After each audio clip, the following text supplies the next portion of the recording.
Suratnya sudah diterima, tapi apakah isinya sudah diterima secara ikhlas? Saya akan bertanya pada Pak Jokowi, Ibu Megawati. Bagaimana kalau misalnya Pak Prabowo sendiri meminta Pak Budiman menjadi wakil presiden beliau? Mereka dianggap ingin melakukan kerusuhan, kira-kira gitu ya. Sehingga kemudian diculik, diambil selama 2 bulan. Ini kan pada akhirnya diselesaikan secara hukum ya. Kan ada pengadilan terhadap tim Mawar begitu.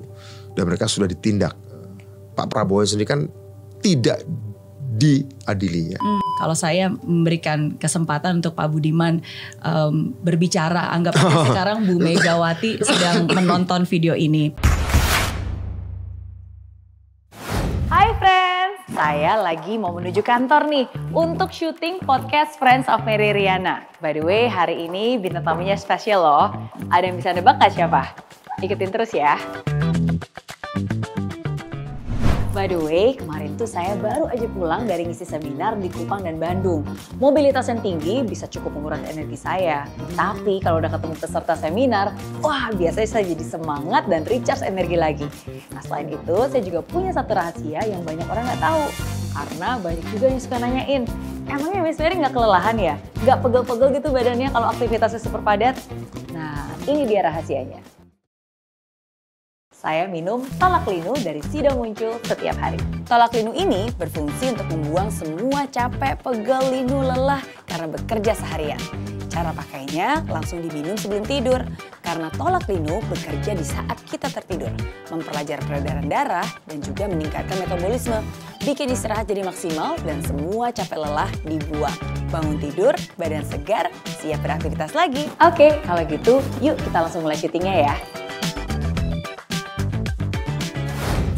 Bersyukur banget hari ini yang menjadi teman ngobrol saya adalah seorang aktivis, tokoh yang sangat berpengaruh dalam membuat undang-undang desa, dan juga sekarang mantan politikus PDIP. Iya. Pak Budiman Sujatmiko. Terima kasih sudah mengundang saya di pagi yang harusnya cerah ya. Cerah. Seharusnya cerah ya. Cerah, tapi dari ketinggian saya baru tahu bahwa memang Jakarta kita ini polusi ya, polusi banget ya. Betul, padahal pagi ya. Pagi tapi loh masih ya. Kabutnya masih sangat tebal. Iya. Sangat tebal. Aduh, bermasalah nih sama kesehatan kita ya. Tapi tapi saya senang bisa ketemu dengan Mary akhirnya setelah bertahun-tahun suka saling WA. Oh iya, betul. Terus habis itu rahmat pandemi akhirnya nggak bertemu.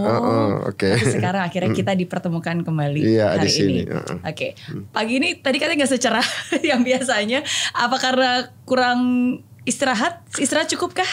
Istirahat saya biasa tidur 6 jam 7 jam. Harusnya cukup lah harusnya. Agak kurang sedikit. Khususnya kemarin malam ya? Ya tadi malam setelah ada wawancara, kemudian tadi malam ada rapat lagi. Betul begitu. Ya. Nanti kita akan bahas lebih banyak karena ketika hari ini saya bertemu dengan Pak Budiman, saya pengen bertukar pikiran dan lebih membicarakan tentang masa sekarang dan masa depan pastinya. Karena kan katanya kalau orang tua ngomongnya masa lalu, tapi anak muda selalu ngomongnya masa depan. Ya, gitu kan? Betul. Tapi kalau orang mudanya nggak pernah diajak mikir masa depan, ini orang muda nih ya, Mary yang setahu saya nih, orang muda itu selalu nggak betah dengan masa kini. Oh gitu. Ya ada aja kurang kalau masa kini. Kayak saya pernah muda, pernah remaja, pasti ada aja nggak betah pada waktu itu. Ada keresahan ya. Kok nggak demokratis sih, kok banyak korupsi sih, kok apapun. Saya kemudian ingin keluar aja dari masa kini. Kalau bisa ngelompat ke masa depan. Nah, saya kira zaman anak muda zaman sekarang pun seperti itu. Iya. Masalahnya kalau masa depan nggak jelas, mereka juga kadang-kadang tergoda untuk balik ke masa lalu. Yang mereka kira old nice days gitu. Iya. Oh mungkin dulu kayak gini, dengar cerita kayak gini. Seperti itu. Biasalah anak muda nggak betah masa kini. Makanya gelisah kan, penyalurannya macam-macam. Betul. Tapi sebelum kita berbicara tentang masa kini dan masa depan, supaya konteksnya bisa lebih jelas, pasti kita harus membicarakan tentang masa lalu. Karena kita juga bagian dari masa lalu. Betul. Apalagi sesuatu yang memang sudah selalu Pak Budiman perjuangkan dari sejak lebih dari 25 tahun yang lalu. Kalau 25 tahun yang lalu, tahun ini tahun 2023, berarti 25 tahun yang lalu tahun 98. Pak Budiman sempat bilang bahwa di tahun 98 itu sempat ada bentrok antara tugas sejarah dan tugas negara. Wah, oke. Menarik nih. Oke. Tugas sejarah yang waktu itu dipelopori salah satunya juga oleh Pak Budiman, dan tugas negara yang pada saat itu mungkin dipelopori oleh Pak Harto. Dan tentu saja prajurit-prajuritnya. Dan prajurit-prajuritnya ya. Pada saat itu ada Pak Prabowo, ada Pak Wiranto, dan lain-lainnya. Banyak. Tapi mungkin bisa lebih dijelaskan nih apa yang dimaksud dengan tugas sejarah dan tugas negara bentrok dan terjadi di tahun 98. Apa yang Pak Budiman secara pribadi alami dan rasakan? Pertama harus kita definisikan dulu tugas sejarah itu maksudnya kita melihat tanda-tanda zaman bahwa ini loh harusnya yang dilakukan oleh bangsa, oleh sebuah bangsa. Misalnya ya pada waktu 98 saya melihat bahwa bangsa Indonesia yang sudah 30 tahun lebih di bawah otoritarisme itu harus didemokratiskan. Kalau enggak ya nanti kita akan terpuruk terus. Tenggelam di dalam krisis ekonomi, krisis sosial, krisis politik, ya kan? Sehingga harus ada semacam tindakan operasi gitu ya. Untuk memastikan bahwa Indonesia, negara Indonesia ini ikut alur sejarah aja yang memang pada waktu itu gelombangnya lagi banyak negara-negara menuju kebebasan, menuju demokrasi. Itu bagi saya, menurut saya tugas sejarah. Tapi ada kan negara punya kepala negara, Presiden Soeharto yang sudah berkuasa 30 tahun. Ada birokrasi, ada tentara, ada polisi, ada pengadilan yang menopang kekuasaannya. Yang tentu saja semua harus tunduk pada kepala negara yang ingin mempertahankan kekuasaannya dan tidak mau mengikuti tugas sejarah bahwa kita harus bebas, harus demokratis. Nah, karena ada tugas sejarah, di sini juga ada orang yang ditugaskan oleh negara untuk menjaga supaya tidak berubah seperti maunya sejarah nih untuk kebebasan. Pada saat itu bersuara dengan lantang bukan cuma saya, ya banyak satunya. ya. Kemudian akhirnya karena nggak ketemu ya terjadi konfrontasi kira-kira gitu, konflik. Ya, akhirnya kemudian Indonesia berubah menjadi demokratis tahun 98. Itulah yang saya sebut sebagai bentrokan antara tugas sejarah dan tugas negara. Ke depan dalam 25 tahun dan seterusnya saya harap tidak akan terjadi bentrokan lagi antara maunya sejarah dengan maunya negara. Kalau bisa seiring sejalan, itu saya ingin pastikan. Kira-kira begitu. Sehingga konsekuensinya ketika dulu bentrokan, ya ada konsekuensinya. Salah satunya saya di penjara gitu ya. Di penjara. Saya dengan teman-teman. Dan di vonis 13 tahun. Gitu. Ya tapi itu konsekuensi. Jadi di dalam hidup saya, perjalanan politik saya, konsekuensi maupun resiko sudah biasa. Sekaligus juga kemenangan-kemenangan ya. Menang kalah, win and lose ya. Kira-kira begitu. Iya, kalau nggak ada tantangan nggak ada kemenangan ya. Ya begitulah. Jadi kalau ada kata seorang cendekiawan Jerman, Friedrich Schiller atau Otto Schiller saya lupa, hidup yang tidak dipertaruhkan tidak layak untuk kita menangkan. Jadi harus ada yang dipertaruhkan. Bukan pertaruhan duit ya. Betul. Ketika tahun 98 itu terjadi sebenarnya usia saya masih 18 tahun. Baru lulus SMA. Baru benar-benar persis baru lulus SMA. Dan pada saat itu namanya juga anak remaja yang tidak mengerti apa-apa. Kita cuma tiba-tiba tahu, tiba-tiba ada huru-hara, tiba-tiba ada banyak hal yang terjadi gitu. Betul. Dan padahal pada saat itu kayak tadi Pak Budiman bilang ya, sebelumnya memang aktivis dan bahkan sempat ditangkap, dikejar-kejar, tapi nggak diculik ya pada saat itu. Saya ditangkap sebenarnya tahun 96 Mary. Ya, 2 tahun sebelum terjadi peristiwa 98 saya ditangkap duluan. Karena saya dituduh menggerakkan kerusuhan. Tapi daerah sekitar Keramat, daerah sekitar Matraman. Tanggal 27 Juli begitu. 27 Juli 1996. Betul. Tapi kalau kita melihat balik ya, mungkin pada saat itu sebuah musibah, tapi kalau kita lihat justru sebenarnya ada anugerahnya juga. Gara-gara di penjara, makanya tahun 98 tidak menjadi salah satu aktivis yang diculik. Karena kan tahun 98 itu kalau nggak salah 22 aktivis yang diculik. Betul. Saya sendiri punya keyakinan nih, seperti ada yang pernah dikatakan oleh seorang penulis klasik Inggris, Mark Twain, yang bilang 20 tahun dari sekarang kamu akan lebih menyesali apa yang tidak kamu lakukan daripada menyesali apa yang kamu lakukan. Jadi sesuatu yang kita lakukan hari ini yang mungkin akan dianggap aneh dan kemudian kita akan merasa terpukul, mungkin terjerembab. Orang akan mengatakan kita sial, terpuruk. Tapi 20 tahun lagi kamu akan mengatakan untung aku mengalami itu. Atau untung 20 tahun yang lalu aku melakukan itu. Iya. Andai aku tidak melakukan itu, aku tidak mengalami itu.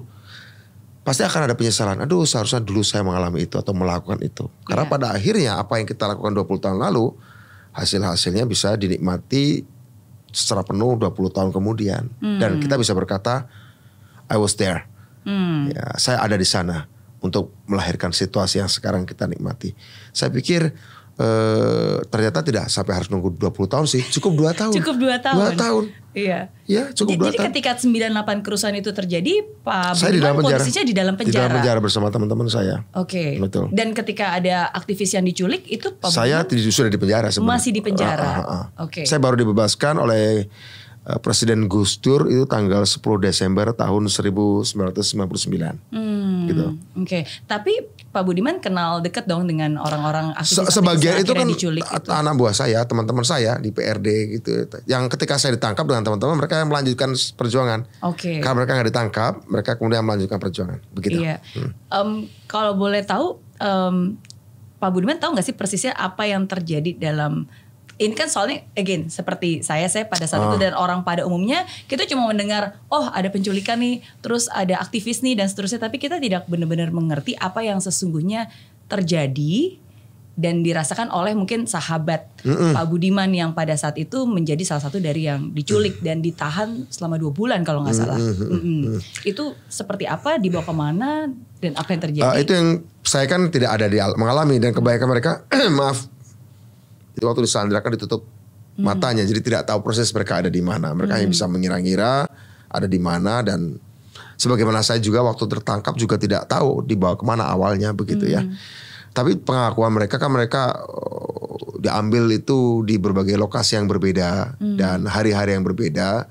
Tidak semua berkaitan dengan teman saya, tapi juga ada yang lain, dan ada kasus-kasus sebelum itu juga sebenarnya sebelum 98. Dan artinya memang yang saya dengar ada banyak kesatuan, ada banyak unit yang melakukan hal yang sama pada waktu itu untuk mencegah terjadinya penggulingan terhadap kekuasaan Presiden Soeharto. Yang itu saya sebut sebagai tugas negara yang bertentangan dengan tugas sejarah. Betul. Pada waktu itu. Jadi ya kalau cerita teman-teman, mereka dianggap dianggap ingin melakukan kerusuhan, kira-kira gitu.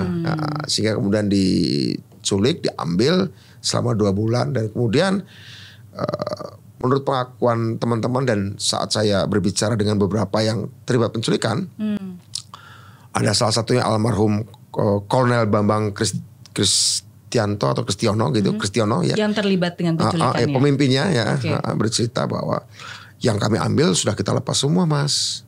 Sudah kita lepas semua. Bahkan pada waktu dilepas itu kita kawal mereka sampai rumah mereka. Sampai rumah mereka dengan selamat sampai ke keluarganya, meskipun tidak dikawal langsung, tapi misalnya naik kereta satuan itu mengawasi dari belakang. Iya. Kalau jadi jangan sampai yang pulang ini kemudian diambil oleh kesatuan lain, karena katanya ada kejadian-kejadian seperti itu ketika dilepas pulang tidak sampai rumah, ada kesatuan yang lain atau kelompok lain yang mengambilnya dan kemudian tidak mengembalikannya sampai hari ini. Itu pengakuan dari Pak Kolonel Bambang Kristiono, almarhum ya. Itu beliau cerita pada saya pada tahun 2002 pada waktu itu. Ya, saya kira ini kemudian versi dari teman-teman ya seperti itu. Ketika tahun 2002 Pak Budiman saya ketemu langsung juga dengan Pak Prabowo. Pak Prabowo, saya ngobrol dengan Pak Prabowo. Pak Prabowo bercerita bahwa ya yang kita ambil dikembalikan dan kita kawal dengan selamat sampai rumahnya. Sebelumnya ada yang dilepas tanpa dikawal, ya ada kasus tidak sampai ke rumah. Dan dari daftar yang ada, saya pernah bertanya apakah itu ternyata tidak diketahui, bukan bagian dari mereka begitu. Itu yang saya tangkap ya. Oh, sorry, saya nggak nangkap tadi. Bukan bagian dari mereka tuh yang mana? Ada kelompok-kelompok lain yang melakukan itu. Oke. Dari yang mungkin belum terpulangkan sampai hari ini. Iya. Gitu. Kemudian kan saat itu sudah ada tindakan hukum terhadap kelompok tim mawar ini, ya udah diberhentikan gitu. Pada Pak Prabowo sendiri tidak ada tindakan hukum, hanya diberhentikan dari kesatuannya, begitu. Oke.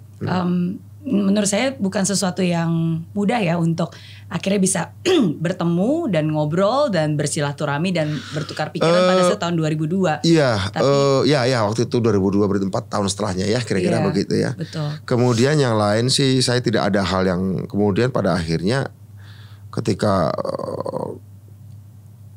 artinya Pak Prabowo bilang bahwa ini sudah dipertanggungjawabkan secara hukum.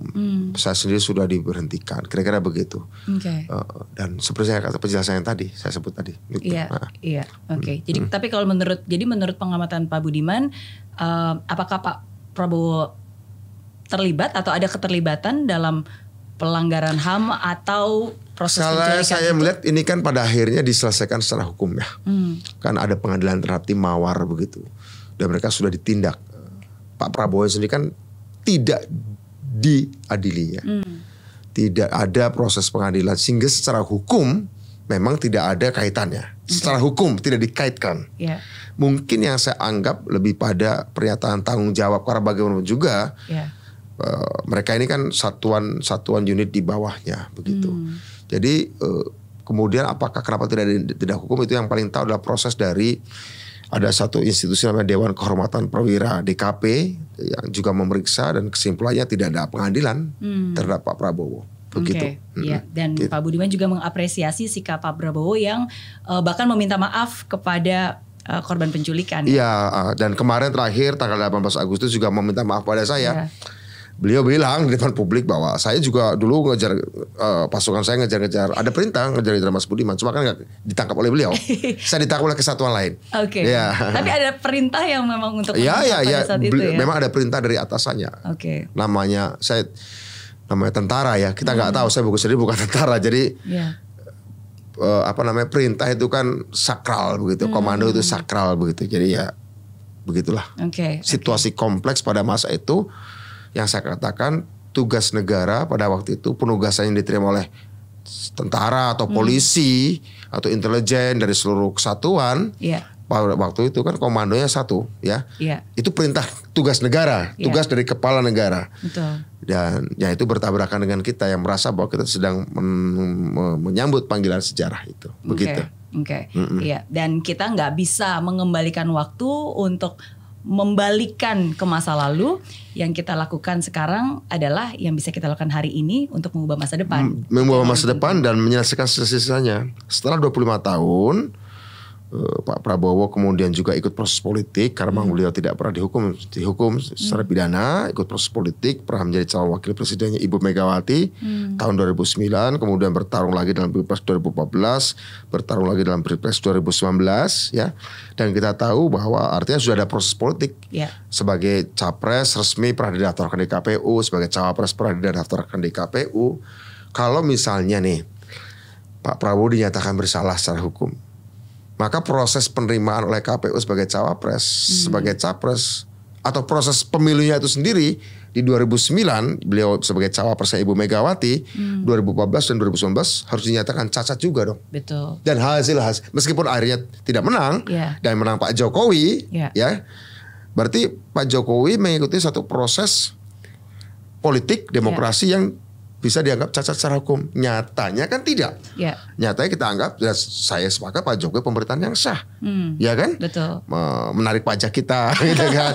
Kita dengar sosialisasi tapi juga ada hasil-hasilnya, membangun infrastruktur begitu ya. Ada kebijakan-kebijakannya lain yang kita anggap ini sah, legitimate, legal ya. Padahal prosesnya kalau memang mau dipertanyakan bahwa Pak Prabowo bermasalah, ya bukan Pak Jokowi, lawan kompetitornya Pak Prabowo kan. Berarti pertandingan antara katakanlah nih ada dua pertandingan, ada pertandingan final Piala Dunia atau Piala Champions, tapi satu klubnya sebenarnya sudah melanggar. Menang pun berarti ikut kena dong. Betul. Kira-kira begitu logiknya. Betul. Dan apalagi kemudian pada periode kedua Pak Prabowo juga menjadi bagian dari kabinetnya Pak Jokowi. Nah, hal-hal seperti ini bukan sah secara hukum, tapi bukan berarti nggak diselesaikan. Sehingga Pak Jokowi, Presiden Jokowi mengeluarkan perpres untuk menyelesaikan kasus-kasus pelanggaran HAM di masa lalu yang banyak banget ya, yang tidak mungkin bisa diselesaikan secara hukum. Dan Pak Prabowo menjadi bagian dari pemerintahan beliau tentu saja setuju penyelesaian di luar jalur hukum. Kira-kira begitu. Iya. Terima kasih sudah memberikan konteks, karena menurut saya konteks itu perlu. Karena kadang-kadang orang melihat sepotong-sepotong dan melihat cuma bagian ini aja, cuma bagian itu aja. Orang menganggap saya menganggap wah Budiman mengalami Stockholm Syndrome. Jatuh cinta pada penculiknya. Saya nggak pernah diculik oleh beliau. Ya kan? Emang ada yang bilang gitu? Ada kemarin pada penculiknya. Ada namanya Stockholm Syndrome kan, kasus pegawai bank yang diculik 7 hari malah jatuh cinta pada penculiknya. Enggak sih, karena menurut saya seorang Budiman Sujatmiko itu pemikirannya strategis, dan seorang Budiman Sujatmiko tuh tahu kapan melangkah, kapan melawan, kapan berkawan, betul kan? Ya kira-kira saya mencoba seperti itu. Saya selalu melihat segala sesuatunya. Saya coba untuk dalam setiap langkah saya yang kecil sekalipun, saya letakkan dalam kerangka strategi dan visi ya. Bukan cuma soal waktu, jangka pendek, jangka menengah, jangka panjang, tapi juga dalam soal ruang. Ketika saya dulu menuntut dengan teman-teman bikin PRD, menuntut demokratisasi, karena memang secara strategik, secara global ada arus besar untuk mendorong demokratisasi. Disebut sebagai gelombang ketiga demokratisasi pada tahun 90-an akhir. Ketika saya kemudian masuk DPR dan membawa undang-undang desa, itu karena secara global baru saja terjadi krisis ekonomi tahun 2008 di Amerika Serikat, dan kemudian mengalami banyak kebangkrutan ekonomi dan bisnis. Dan waktu itu beberapa lembaga ekonomi dunia mendorong adanya pemerataan, poverty reduction. That's why, itulah kenapa saya tahun 2009 ketika dicalonkan menjadi anggota DPR RI, saya membawa undang-undang desa untuk mengurangi kemiskinan dan ketimpangan antara kota dan desa.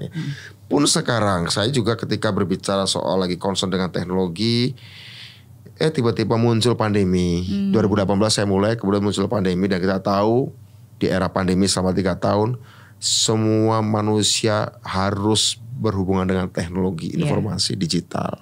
Jadi bukan saya dukung, tapi ya saya coba ini strategis dan itu menjadi tindakan. Ya kira-kira begitu. Mudah-mudahan ke depan lagi saya akan tetap menghitung faktor-faktor strategis itu setiap langkah. Selalu konsisten, dan pasti apapun langkah yang diambil itu selalu sudah dipikirkan terlebih dahulu, sudah dipertimbangkan, bahkan sudah didiskusikan kepada orang-orang tertentu. Pastinya saya kan bukan Superman. Saya bukan Superman. Pasti saya berdiskusi dengan teman-teman saya yang biasa berdiskusi sambil santai, nggak pakai bikin makalah sampai diskusi sambil bikin coret-coret begitu. Jadi gitu. Bukan cuma konsisten, Mary. Saya trying to be relevant. Menjadi relevan menurut saya jauh lebih urgen. Konsisten penting, tapi relevan. Kalau konsisten tanpa relevansi, nanti kemudian ya tindakannya seolah dunia nggak berubah. Setuju. Seolah di situ saja. Padahal dunia berubah ya. Setuju. Oh itu dengan cepat lagi. Betul. saya sangat setuju bahwa kita harus konsisten dengan apa yang kita yakini, ideologi kita, tapi kita juga harus relevan dengan siapa kita berbicara dan sekarang kondisi seperti apa. Betul. Mungkin ini nggak berbicara tentang politik ya. Saya berbicara tentang, contohnya misalnya saya sebagai content creator. Pastinya. Ketika saya pertama kali di Twitter, di Instagram, di YouTube, sebenarnya konsistensi saya ingin menyuarakan sesuatu yang positif, sesuatu yang membangun. Itu value-nya ya. Of hope, itu value-nya. Nah, tapi ketika sekarang banyak orang melihatnya bukan lagi hanya di Instagram atau di YouTube, tapi di TikTok. Misalnya gitu. Walaupun itu kayak wah beda banget nih ranah dan audiensnya. Ya, tapi saya mencoba untuk bisa lebih relevan. Sehingga saya mengubah beberapa packaging motivasi saya dengan video-video yang lebih diterima untuk warga TikTokers ya kan? TikTokers gitu. Karena saya harus tetap relevan ke mereka. Karena kalau enggak, suara saya enggak akan terdengar, nggak akan tersampaikan, nggak ada gunanya juga. Nggak ada gunanya, itu betul. Gitu. Nah, artinya kamu sudah mempraktekkan ya. Jadi saya sangat setuju bahwa kita harus konsisten, tapi harus tetap relevan. Betul. Tapi jangan juga sampai terbawa arus sampai kita lupa dengan value awal kita betul. Maunya tuh seperti apa, gitu. Berbicara tentang masa sekarang nih, Pak Budiman, ya kan? Kita tinggalkan masa lalu, kita berbicara tentang hari ini. Seperti yang kita ketahui dari PDIP itu mengusung Pak Ganjar sebagai baca pres. Sedangkan kalau dari Prabowo, mendukung Pak Prabowo untuk menjadi capres. Dan kita tahu padahal pada saat itu Pak Budiman masih sebagai kader PDIP. Hari ini tentu saja berbeda karena baru saja kemarin malam mendapatkan surat pemecatan dari PDIP. Sudah diterima suratnya? Sudah diterima suratnya tadi malam oleh orang rumah karena saya sedang dalam perjalanan ke sebuah stasiun televisi. Kemudian saya dikabari Pak ada surat itu, ya sudah saya baca, sudah saya pelajari. Ya. Oh jadi dalam perjalanan menuju stasiun TV itu belum terima suratnya? Belum. Wow. Terus berarti terima suratnya di WA oleh istri saya, dan kemudian surat itu diterima oleh anak saya, kemudian istri saya buka dan kemudian yang memfoto ke saya, gitu. Apa yang pertama kali terbesitkan? Tidak seserem dibanding ketika saya divonis 13 tahun ya. Oh, oke. Oke, ya pastinya oke. Karena ini kan PDI Perjuangan maupun PDI kan partai yang memang dari saya SD tuh suka kampanye PDI, jadi oke. Tapi kan saya baru masuk PDI Perjuangan 2004 ya, begitu. Oke. Memang sudah diantisipasi itu akan terjadi. Tentu saja seperti Mary tadi sudah simpulkan sebenarnya segala langkah saya sudah saya kalkulasikan, sudah saya perhitungkan sehingga tidak kaget ya. Oke, suratnya sudah diterima, tapi apakah isinya sudah diterima secara ikhlas oleh menerima keputusannya oleh Pak Budiman? Menurut Pak Budiman ini sesuatu yang wajar? Saya pernah kehilangan hal-hal yang lebih besar dari itu ya, dan saya bisa mengatasi itu. Jadi it's okay, saya pernah kehilangan kebebasan gitu ya, dan saya tidak pernah punya dendam, bahkan pada orang yang pernah menangkap saya, pada orang yang pernah menginterogasi saya, pada orang yang pernah membocorkan tempat saya dan teman-teman saya bersembunyi sehingga bisa ditangkap gitu ya. Pada teman yang ternyata kita tahu bahwa dia intel gitu kan. Ya ada teman main seperti diskusi segala macam. Padahal dia intel. Waktu saya ketangkap tahu dia ternyata selama ini bertahun-tahun menjadi intel begitu. It's okay. Ini bukan hukuman mati, ini bukan sebuah hukuman penjaraan begitu. Saya sering katakan ini hanya menghapus catatan administratif saya sebagai anggota PDI Perjuangan, tapi tidak bisa menghapus nilai-nilai politik saya yang saya bangun sejak saya remaja secara mandiri untuk memahami pikiran-pikiran Bung Karno, ajaran-ajaran Bung Karno yang coba saya terapkan bahkan jauh sebelum bergabung di PDI Perjuangan, begitu. Oke. Ini kan karena sudah dilakukan sepihak dan seakan-akan tidak punya pilihan. Tapi misalnya pada saat itu suratnya belum diterima, belum ada surat. Sebenarnya idealnya menurut Pak Budiman tuh pilihannya Pak Budiman seperti apa? Apakah akan pilihannya saya ingin tetap mempengaruhi partai bahwa PDI Perjuangan baiknya melakukan kerjasama politik strategis dengan Gerindra. Kalau kita bicara politik ya, melakukan kerjasama politik strategis dengan Gerindra dan apalagi sudah ada Golkar yang juga di sana, PAN yang ada di sana, PKB sebelumnya ada di sana. Saya berharap kalau PDI Perjuangan bersama Gerindra, bersama Golkar, PAN dan PKB, dan kemudian menyatukan kekuatan capres bacapresnya, bahkan silahkan dibicarakan posisinya siapa dan di mana, siapa nomor 1, nomor 2, apapun itu. Menurut saya itu akan sangat bagus sekali untuk kita mengamankan masa depan, mengamankan masa depan, begitu. Jadi tujuannya awalnya sebenarnya membangun jembatan. Bangun jembatan. Untuk bangun jembatan dari satu tepi sini ke tepi sini kan harus nyebrang. Iya. Otherwise ya tidak pernah terbangun jembatan itu. Kira-kira begitu. Bahwa dalam kenyataannya kemudian dari sisi di sini malah kebakar, it's okay, konsekuensi. Dan saya kan tidak mungkin akan ada di tengah untuk kemudian terjun ke arus di tengahnya kan. Ya kira-kira begitu. Oke. Oke. Berarti apakah akan menyeberang?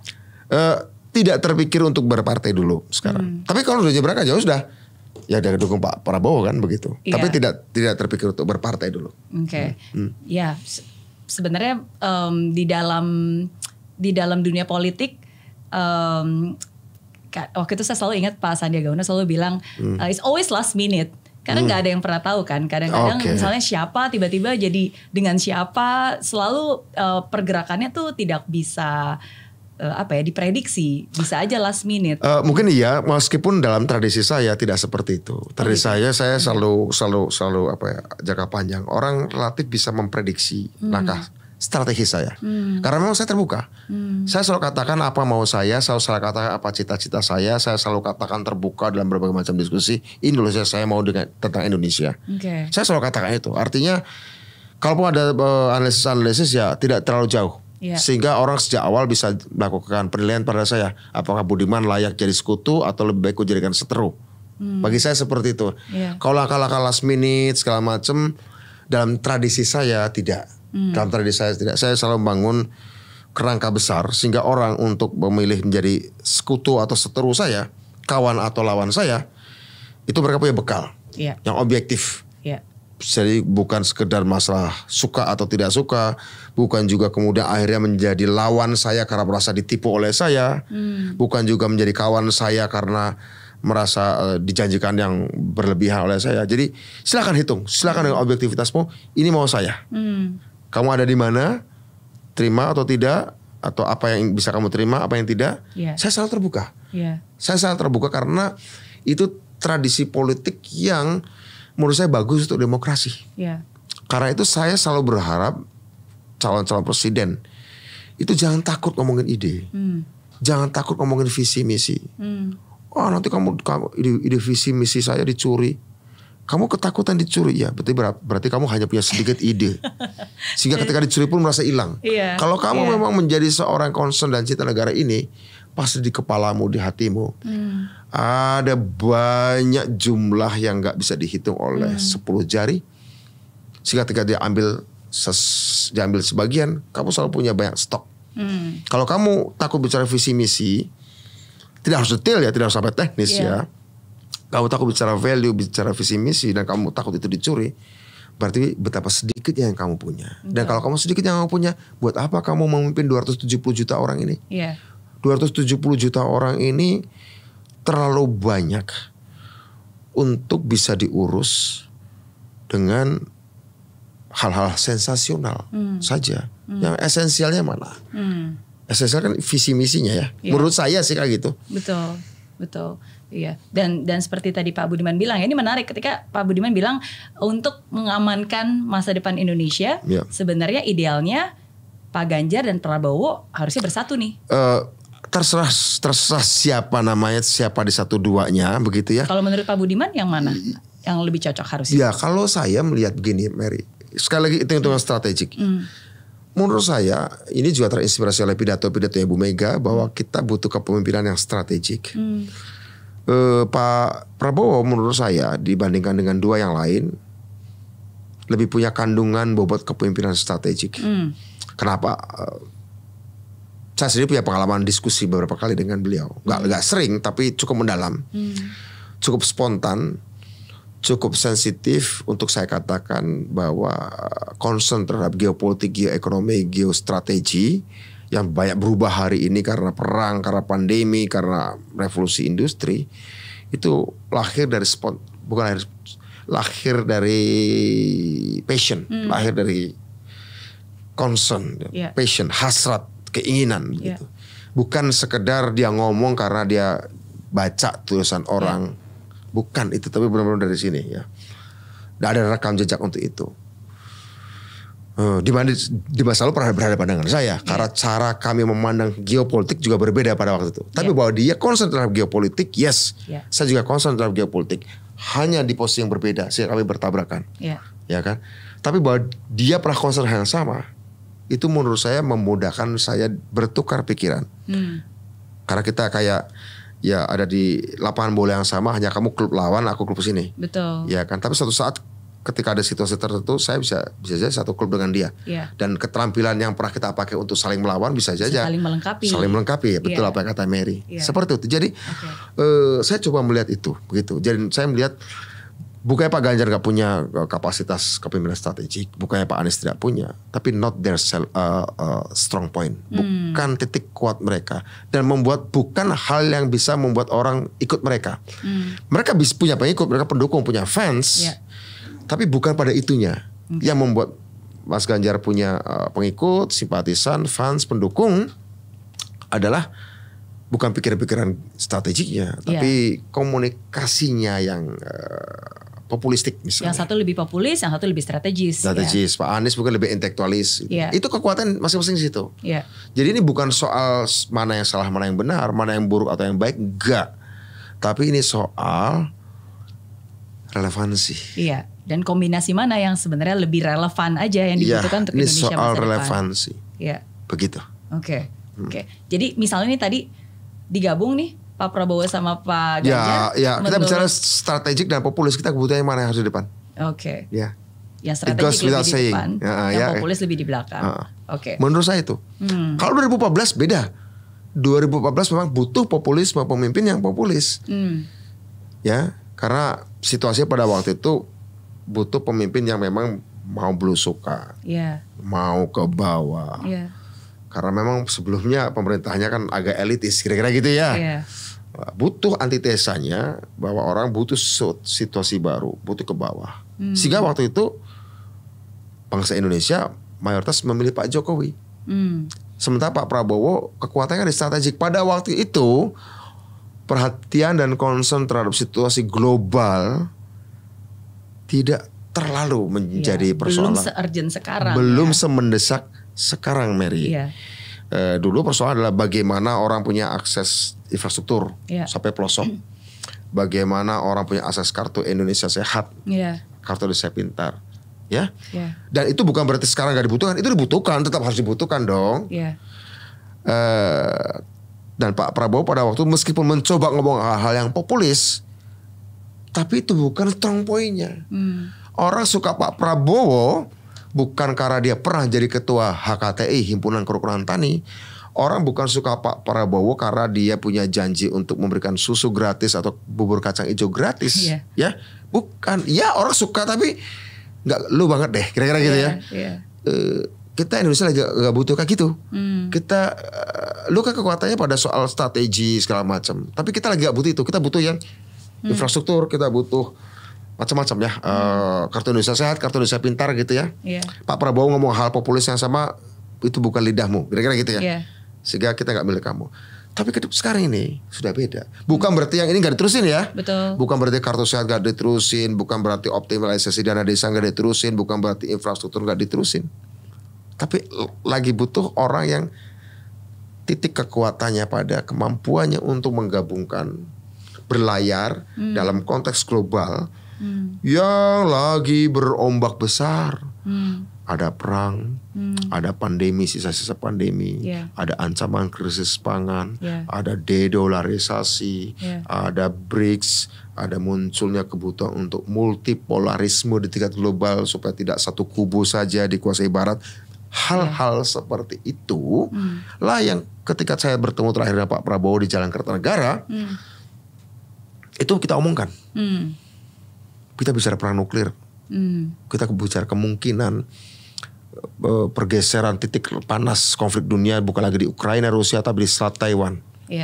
Dan itu di depan halaman rumah kita, yang ketika ada orang main lempar tawuran dengan petasan, nggak mungkin asapnya nggak ke rumah kita, nggak ke dapur kita. Suaranya pun pasti akan ganggu tidur kita. Nah, kalau kemudian isi rumah kita nggak kompak, kalau ada orang berkelahi di depan dan kemudian orang yang berkelahi di halaman rumah kita juga nyari sekutu dari keluarga kita, si bapak mau berpihak kemana, dipaksa. Si ibu mau berpihak kemana, si anak mau berpihak kemana. Dan itu nggak mungkin nggak terjadi ya, nggak mungkin nggak terjadi ya. Karena kepentingan Taiwan, kepentingan China juga ada di sini gitu ya. Kepentingan Amerika juga ada di sini, Eropa juga ada di sini. Masing-masing dengan anggota rumah kita. Andai ini nggak disatukan, nggak dikompakin, si bapak, si ibu ngumpul anaknya, nak kita kumpul yuk. Kita kumpul di Mama Jawa kan. Ini tetangga kita lagi nih. Kacau, kita terpengaruh. Lemparan piring, lemparan petasan segala macam. Dan aku tahu kamu kan bisnis sama si bapak, kamu lagi berbisnis sama si ibu, kamu lagi berbisnis dengan anak sulungnya, ayah lagi berbisnis dengan anak bungsunya, ibu lagi berbisnis dengan ini. Dan mereka bisa jadi akan minta simpati dari kita. Kita kompak ya, jangan ikut ya. Ini loh, Mary. Ini yang harus dipikirkan. Begitu. Iya. rencananya sudah bagus, yang dilakukan Pak Budiman juga dibutuhkan keberanian untuk membangun jembatan itu, ya kan? Tapi sayangnya tidak semua rencana berjalan seperti kenyataan. Gak apa-apa, saya pernah gitu juga sih. Jembatannya akhirnya dibakar oleh satu pihak, ya kan? Dan akhirnya udah sekarang malah jadi pemecatan dari gak apa-apa. surat. Pertanyaan saya dari sejak pertama kali Pak Budiman mendeklarasikan ingin mendukung Pak Prabowo bulan Agustus berarti ya. Sampai kemarin ketika surat pemecatan itu diterima, apakah Pak Budiman sudah pernah bertemu langsung dengan Bu Megawati? Belum Pernah bertemu langsung, belum pernah berdialog, berdiskusi, bertukar pikiran, klarifikasi? Belum. Okay. Waktu pernah diskusi aja secara informal dengan Pak Sekjen, dengan Pak Komarudin waktu pun Kepala Majelis Etik Partai. Okay. Nah, ya, tapi informal ya. Iya. Nah, sekarang kalau Pak Budiman berkenan, kalau saya memberikan kesempatan untuk Pak Budiman berbicara, anggap aja sekarang Bu Megawati sedang menonton video ini. Saya yakin pasti mungkin bisa juga tersampai ke Bu Megawati. Apa yang Pak Budiman ingin sampaikan langsung kepada Bu Megawati? Yang mau saya sampaikan adalah saya kan orang yang pernah berkali-kali ikut acara partai, mendengarkan pidato Bu Mega. Saya ingat pernyataan-pernyataan beliau mengesankan, saya tidak mencari pemimpin. Saya tidak mencari presiden, saya mencari pemimpin. Apa bedanya presiden dan pemimpin? Kalau presiden itu orang gajian, dapat uang pensiun, ya paling berpikir 5 tahun sekali. Tapi kalau pemimpin berpikir 50 tahun ke depan, 100 tahun ke depan. Ingat loh, kerajaan Romawi yang besar itu runtuh. Majapahit pun runtuh. Siapa yang menjamin Indonesia akan tetap ada 100 tahun ke depan? Itu salah satu pidato yang beliau sampaikan di Rakernas. Menarik. Dan kemudian pidato yang beliau sampaikan juga sebelumnya saat beliau menerima gelar kehormatan sebagai guru besar kehormatan dari Universitas Pertahanan. Beliau berpidato tentang perlunya Indonesia memiliki kepemimpinan yang strategik untuk menghadapi VUCA. VUCA itu V-U-C-A. V itu volatility, zaman yang penuh gejolak. U itu uncertainty. C complexity, uncertainty penuh ketidakpastian. Complexity ya ruwet, rumit, kayak benang kusut yang kita harus bingung harus ngurai dari mana. E itu ambiguity, penuh kemenduaan, membingungkan, penuh gejolak, nggak pasti, rumit, membingungkan. Toksik banget kalau udah pacaran tuh hubungannya tuh. Ya kan? Udah putus aja deh kira-kira gitu ya. Toksik banget deh kira-kira gitu ya. Ya artinya kita menghadapi itu. Dan itu bukan cuma Indonesia. Semuanya. Dalam keadaan seperti itu dibutuhkan kepemimpinan strategik. Gak bisa diselesaikan dengan pendekatan-pendekatan lampau. Karena Pak Jokowi juga belajar. Pada periode kedua beliau sudah mulai menjadi pemimpin yang strategik. Tetapi hal-hal strategis kan gak bisa selesai dalam 5 tahun. Ya kan? Gak bisa selesai dalam 5 tahun. Sehingga perlu ada keberlanjutan, keberlangsungan untuk makin strategis lagi. Bukan mundur ke belakang. Menjadi populistik lagi. Kalau enggak seperti Pak Jokowi, saya mengacu, ya kita akan seperti poco-poco. Kanan kiri gitu. Udah kayak naik pohon pinang. Kayak naik pohon pinang udah nyampe mau ambil payung, mau ambil sepeda, turun lagi. Ganti pemerintahan, turun lagi. Iya, menarik nih tadi Pak Budiman. Nanti abis ini disampaikan lagi ya ke Bu Mega. Tapi Pak Budiman tadi ngomongin tentang poco-poco karena Bu Mega kan kemarin juga mengomentari Pak Budiman tentang dansa. Oh itu kan bicara soal individual politik ya, soal move politik. Saya bicara dalam kerangka negara, dalam kerangka nation state, dalam kerangka sebuah bangsa. Karena kalau enggak nanti kita menjadi negara yang terjebak sebagai negara berpendapatan menengah. Ya kaya tapi pas-pasan, tapi nggak akan pernah jadi super kaya, nggak akan pernah jadi super maju. Ya miskin sih enggak, tapi mentok aja gitu loh, mentok di sini aja. Baru naik kalau kemudian negara tertentu sudah naik di atas baru kita nyusul. Ya tetap menjadi follower. Iya. Itu saya kok nggak rela Indonesia seperti itu. Betul, karena sekarang bukan lagi saatnya untuk bebas, tapi saatnya untuk adil dan maju. Maju, sekarang maju kok obsesi saya menjadi maju. Iya. Begitu. Oke. Ya, harusnya ngomongnya bukan ke saya Pak Budiman, kan ke Bu Megawati. Bukan sudah ya. Jadi mungkin beberapa kalimat. Saya kira Bu Mega akan paham juga, karena saya juga pernah kasih beberapa materi pada beliau kita diskusi. Iya. Beliau pasti udah jika beliau sempat mempelajari tentu saja akan tergambar jelas kenapa saya bicara soal 2045 kita harus nyiapin apa. Betul. Ya, tadi saya berbicara seperti ini karena kan dari sejak Pak Budiman mendeklarasikan Pak Prabowo sampai kemarin malam menerima surat kan belum pernah berkomunikasi nih. Jadi anggap aja sekarang kalau Bu Megawati ada di depan, apa yang Pak Budiman ingin Terima sampaikan. kasih sudah difasilitasi oleh Mary. Oke, ya saya kira itu Ibu Mega saya pikir mendapatkan, tentu saja tidak semua langkah saya tepat secara politik, tapi saya pastikan ini tepat secara strategis. Sebagaimana yang Ibu katakan, kita perlunya butuh kepemimpinan strategik dan berpikir strategik. Sebagaimana yang saya pelajari dari Bung Karno pada waktu membaca buku beliau pertama kelas 5 SD, Bung Karno Penyambung Lidah Rakyat Indonesia, dan kemudian ketika saya membaca buku Bung Karno di bawah Bendera Revolusi saat saya kelas 1 SMP, itu yang saya pelajari. Dan ini menurut saya itulah yang kemudian menuntun saya kenapa saya saat kelas 1 SMP pun saya sudah berpikir Indonesia harus berubah. Indonesia harus berubah, Indonesia harus demokratis, karena saya ingin Indonesia berjalan seperti yang divisikan oleh Bung Karno, digagas. Indonesia menjadi negara yang berwibawa, maju, diterima di negara-negara berkembang, di Asia Afrika, di non-blok, menjadi juru bicara. Dan sekarang ide-ide tentang multipolarisme supaya negara tidak dikuasai oleh satu kubu semakin mengemuka. Dan untuk itu kita butuh pemimpin-pemimpin Indonesia yang berpikir strategik. Saya kira itu. Ya. Iya. Terima kasih Pak Budiman. Terima kasih. Iya, karena saya mengutip kalimat dari Pak Budiman sendiri. Apa tuh? Bahwa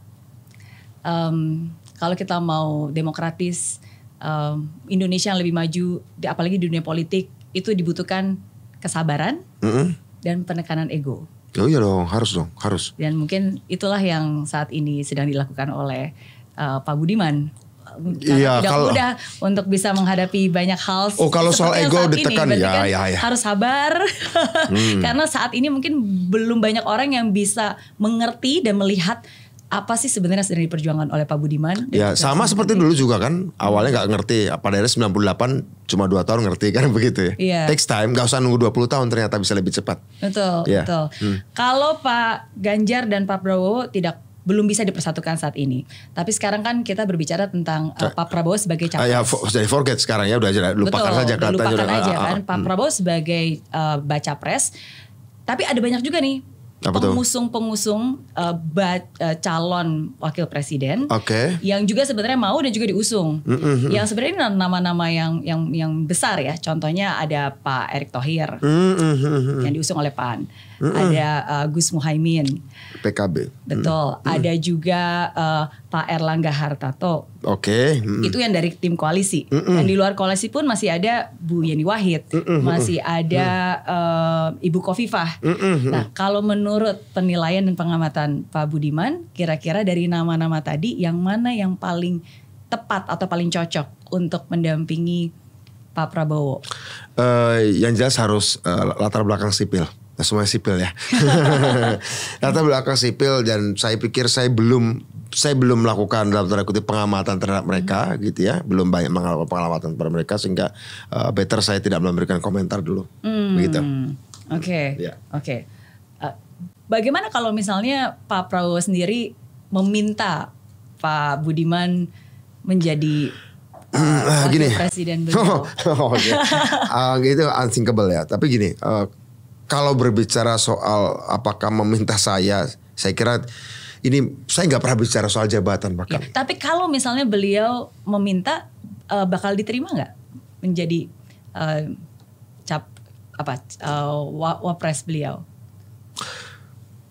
Saya tetap, meskipun tidak lagi menjadi anggota PDI Perjuangan, itu kan hanya catatan administratif saja.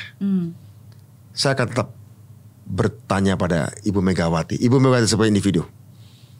Ya, saya akan tetap. Walaupun misalnya Pak Prabowo meminta. Saya akan bertanya pada Pak Jokowi, Ibu Megawati. Sebagai individu. Sebagai individu. Karena beliau tahu betul apa yang saya pikirkan. Karena saya itu juga merasa tahu apa yang beliau pikirkan. Ya, karena begini. Bukan sebagai ketua partai ya, tapi sebagai putri Bung Karno. Sebagai putri Bung Karno yang belajar. Dari Pak Jokowi juga akan saya bertanya, ya, sebagai pertimbangan. sebagai pertimbangan ya.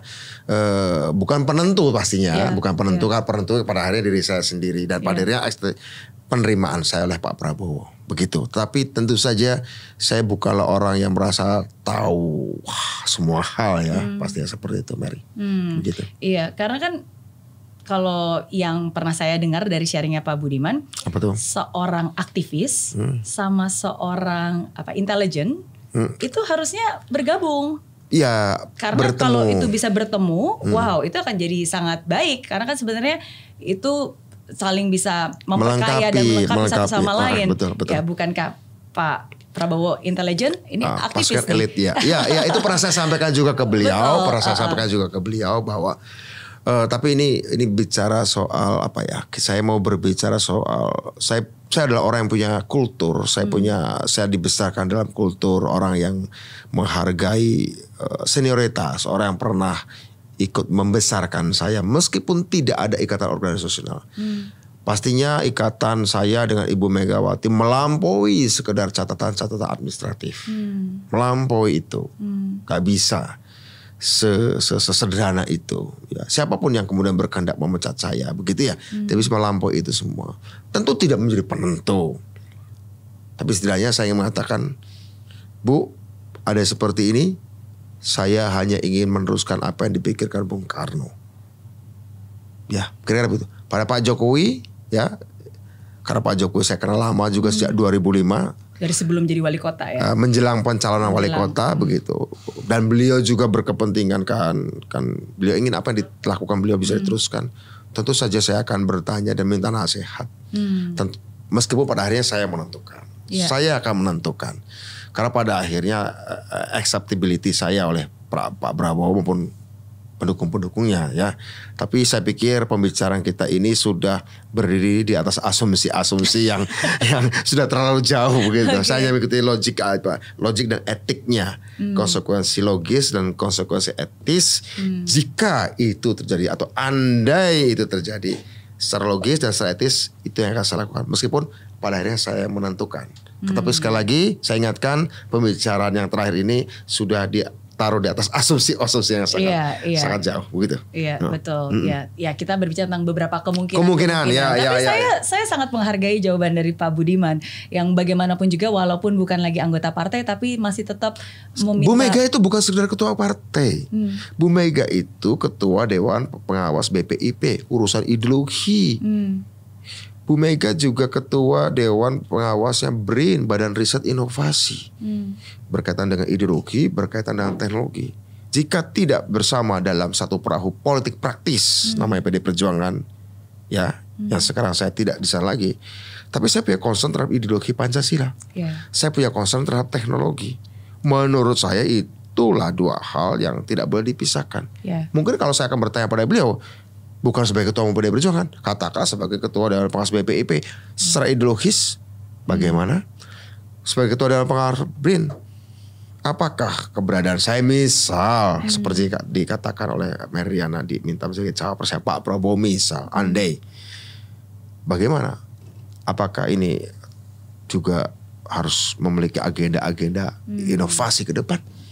Karena tidak di sana pun dua hal itu menjadi concern saya. Tidak di PD Perjuangan pun soal ideologi dan teknologi itu menjadi concern saya untuk keadilan dan kemajuan. Begitu. Thank you. Itu yang saya suka dari Pak Budiman, itu konsisten ya, bahwa sebelum melangkah Pak Budiman selalu memikirkan pendapat dan mengajak beberapa orang untuk berdiskusi.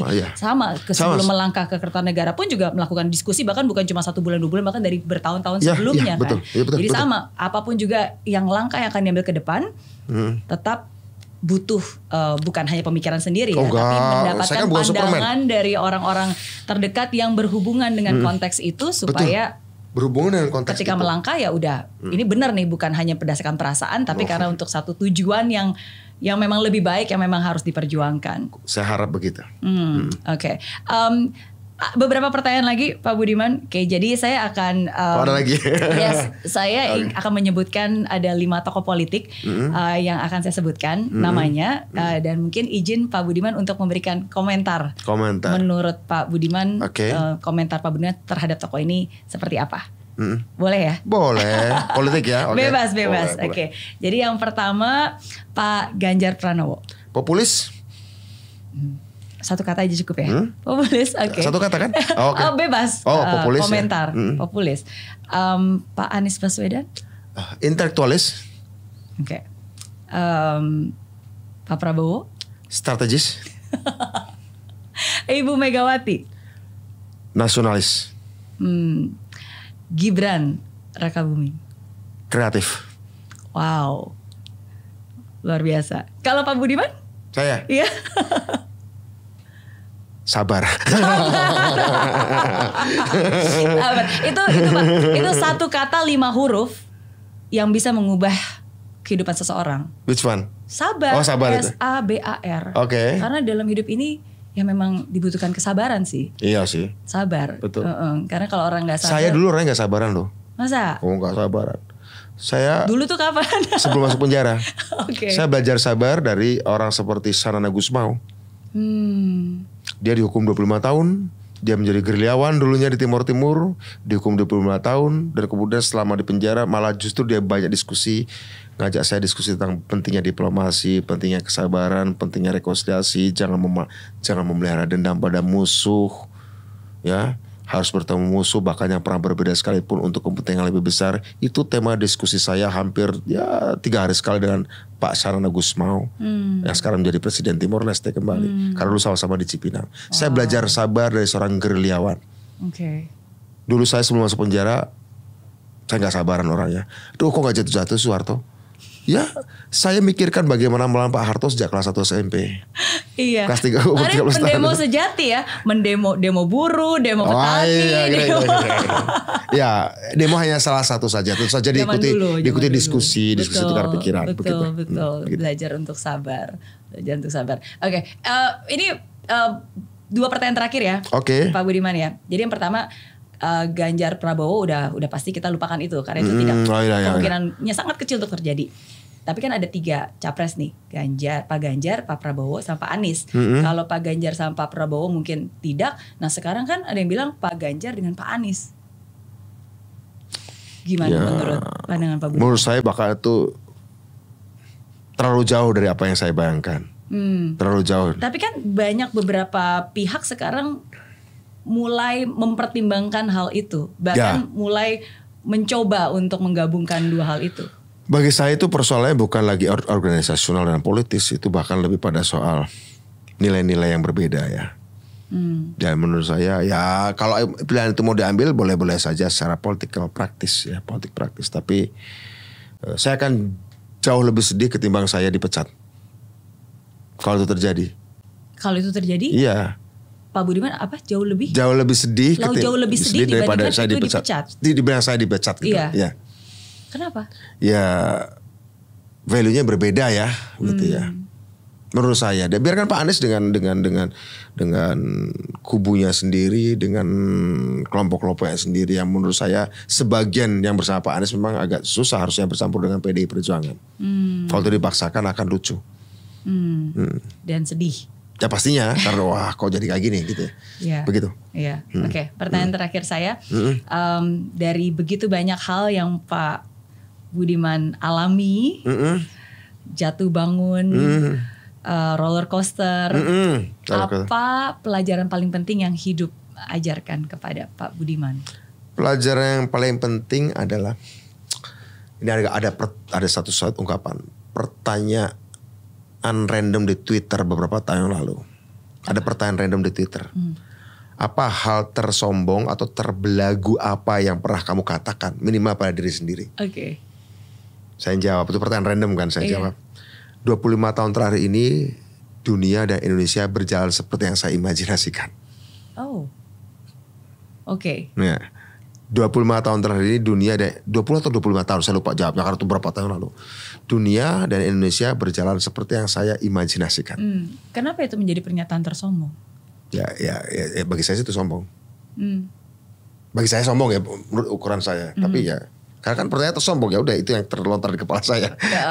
25 tahun atau 20 tahun saya lupa terakhir ini dunia dan Indonesia berjalan seperti yang saya imajinasikan dulu. Oke.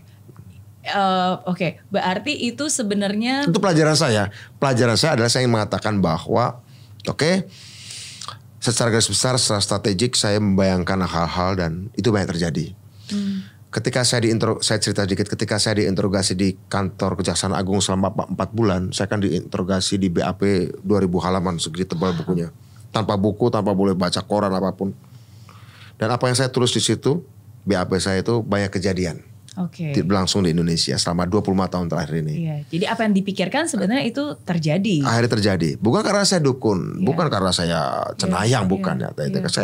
Saya mencoba melihat keadaan itu seperti dengan nalar dan nurani saya. Tiap manusia saya pasti unik. Tiap manusia punya sesuatu lah. Ada orang yang ketika buka matanya setelah tidur langsung bisa lihat angka. Ada orang bisa memvisualisasikan dunia sebagai corak warna. Ada yang bisa melihat ke depan itu sebagai sebuah film. Saya kira Mary juga pasti punya. Entah apa saya tidak tahu. Mungkin anaknya Mary juga. Kalau saya adalah orang yang ketika membuka mata, saya seperti melihat grafik. Saya melihat grafik kurva. Saya melihat ada suatu kejadian misalnya. Entah apa kejadian kecil, berita kecil atau kejadian. Saya langsung lihat grafik akan kesini, akan kesini, akan kesini. Kurva naik, kurva turun. Saya melihat grafik. Gitu. Setiap orang punya itu kok. Tapi saya kemarin diskusi di Amerika ada yang, kalau saya melihat segala sesuatu filmis, saya seperti melihat film. Ada yang melihat warna. Mungkin Mary apa saya nggak tahu. Saya kira setiap orang punya itu. Setiap orang punya cara otaknya menyerap dunia sekitarnya maupun dunia dalam dirinya. Dan kemudian dia membahasakan itu bukan lewat ilmu buku, tapi otak kita. Kira-kira gitu. Iya.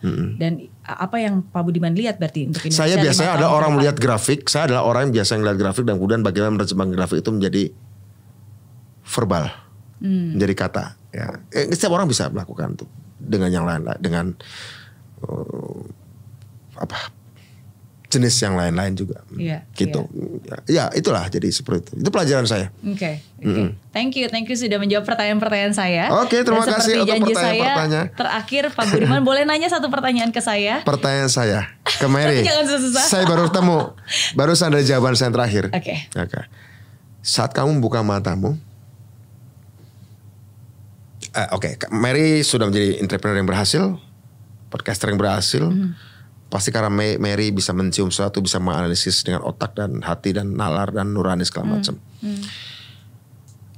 Ketika kamu buka mata setiap hari atau kamu menjelang tidur, sebelum menutup mata menjelang tidur, bagaimana kamu memvisualisasikan lingkunganmu? Kalau saya tadi grafik, Mary bagaimana memvisualisasikannya? Iya, kalau saya sebenarnya lebih orang yang visual sih. Visual, berarti sama seperti yang teman saya tadi. Betul, visual. Jadi saya lebih melihat, saya harus bisa melihat dengan mata kepala saya sendiri gambar, jadi seperti sebuah film yang saya imajinasikan, yang saya inginkan, yang saya gambarkan. Jadi kalau saya seperti itu sih. Iya. Ya, kan sama dengan teman saya tadi cerita yang memang melihatnya segala sesuatu seperti film gitu ya. Betul. Dan kamu bisa melihat masa depan itu seperti film kan? Dan saya menggambarkan, jadi bukan melihat masa depan ya. Kalau melihat kan seakan-akan kita kayak punya bola lampu dan melihat masa depan. Tapi saya selalu membayangkan dan mengafirmasikan. Karena saya percaya banget apa yang kita pikirkan, apa yang kita ucapkan, apa yang kita rasakan, itu sangat berpengaruh dengan apa yang nantinya kita lakukan. Terafirmasi gitu. Jadi saya selalu sangat menjaga kata-kata yang saya ucapkan. Banyak orang bilang, cuma kata-kata doang gitu kan. Apa maknanya? Saya justru bilang, loh jangan salah, justru kata-kata itu sangat penting.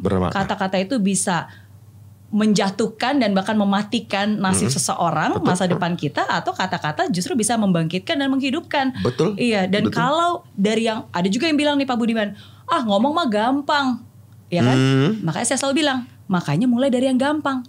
Kalau dari yang gampang aja kamu nggak bisa menjaga perkataan kamu, yang gampang aja nggak bisa, gimana kamu bisa melakukan hal-hal yang lain, tindakan kamu dan lebih banyak hal-hal besar. Yang memberi makna kan kata. Yang memberi makna kata gitu. Jadi saya sangat-sangat selalu menjaga apa yang saya pikirkan, apa yang saya ucapkan, dan untuk selalu mengharapkan sesuatu yang baik. Di bayangan saya selalu saya membayangkan Indonesia itu tenang. Karena kalau tidak ada ketenangan, kita tidak bisa berpikir dengan jernih. Kalau tidak ada ketenangan, kita tidak bisa fokus kepada hal-hal yang penting dan berguna. Gitu. Dan saya setuju seperti yang Pak Budiman bilang, bahwa mungkin semua ada masanya ya. Zaman dulu mungkin kita berjuang untuk mendapatkan kebebasan. Ya, tapi hari ini bukan hanya kebebasan, tapi keadilan dan kemajuan. Ya, betul. Dan itu yang harus dilanjutkan. Saya akan mendedikasikan sisa hidup saya untuk itu. Wow. Apapun resikonya. Apapun resikonya. Apapun sanksinya. Resiko is my middle name. Oke. Terima kasih, thank you sudah berbagi. Sukses Mary, selalu sudah dan sehat berbincang-bincang di tengah udara Jakarta yang masih belum bersih juga. Ya. Tapi ruangan kita enak. Ya. Ruangan kita enak. Semoga kedepannya khususnya hari ini lebih dilancarkan. Terima kasih atas doa ya dari Mary. Thank you.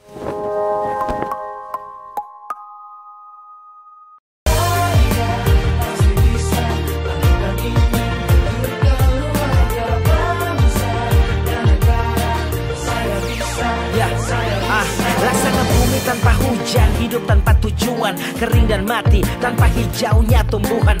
Demikian kalau mimpi tak kunjung terjadi.